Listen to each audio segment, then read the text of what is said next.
నేను అనేక సార్లు ప్రస్తావించాను, మన దగ్గర చదువుకున్నోళ్ళు విదేశాలకు వెళ్ళి సెటిల్ అయిపోతున్నారన్న మాట మాట్లాడుతున్నాం, కానీ మన దగ్గర ఈ మానవ వనరుల కొరత ఏర్పడుతుంది. మనం వేరే దేశాల ఇక్కడికి వచ్చి ఇండస్ట్రీస్ పెట్టమంటాం, ఇక్కడేమో పని చేయడానికి చేతనైన వాళ్ళు అందరూ విదేశాలకు వెళ్ళిపోతే మన దగ్గర ఎవరు మిగులుతారు? మన ఎడ్యుకేషన్ సిస్టంలో చేంజ్ రావాలి, పబ్లిక్లో చేంజ్ రావాలి, అలాగే వలసలను ఆపుకోవాలి అన్నటువంటిది. ఇప్పుడు ఆనంద్ మహేంద్ర ఇదే విషయం తేల్చి చెప్పారు. ఆర్టిఫిషియల్ ఇంటెలిజెన్స్తో వైట్ కాలర్ ఉద్యోగాలు తుడిచిపెట్టేస్తుందని మనం భయపడుతున్నాం, కానీ అంతకన్నా పెద్ద సంక్షోభాన్ని మర్చిపోతున్నాం. అదే నైపుణ్యం కలిగిన శ్రామికుల కొరత అని తేల్చుకొని చెప్పారు. ఆటోమొబైల్ సంస్థ Ford CEO gym Parle podcast ప్రకటిస్తూ ఈ మేరకు ఆయన పోస్ట్ చేసుకొచ్చారు. ఫోర్డ్ సీఈఓ ఇటీవల తన పాడ్కాస్ట్లో ఆశ్చర్యకరమైన విషయాన్ని వెల్లడించారు.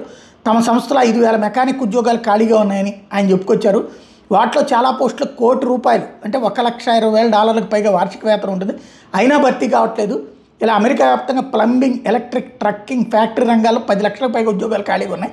ఇవి భవిష్యత్ అంచనాలు కావు, ప్రస్తుతం జరుగుతున్నదే. మనం దశాబ్దాలుగా డిగ్రీలు, డెస్క్ ఉద్యోగాలను ఉన్నతంగా భావిస్తూ వచ్చాం. నైపుణ్యం కలిగిన శ్రామిక శక్తిని అంతగా పట్టించుకోలేదు. కానీ ఈ ఉద్యోగాలకు ఏఐ భర్తీ చేయొద్దు.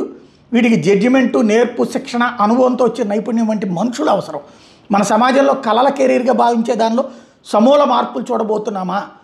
ఎందుకంటే ఇదే ధోరణి కొనసాగితే ప్రపంచాన్ని నిర్మించగల, మరమ్మతు చేయగల, నడిపించగల వ్యక్తులే ఈ ఏఐ యుగంలో అతిపెద్ద విజేతలుగా నిలుస్తారు. పోరాటం ద్వారా కార్మికులు పైకి వస్తారని కార్ల్ మార్క్స్ ఊహించారు, కానీ నైపుణ్యం కొరత వంటి కారణాలతో వాళ్ళు ఎదుగుతారని ఊహించలేదేమో. హింస ద్వారా కాకుండా శ్రామిక నైపుణ్యాల ద్వారా ఏర్పడిన విప్లవం ఇదే అంటూ ఆనంద్ మహేంద్ర ట్వీట్ చేసుకొచ్చారు.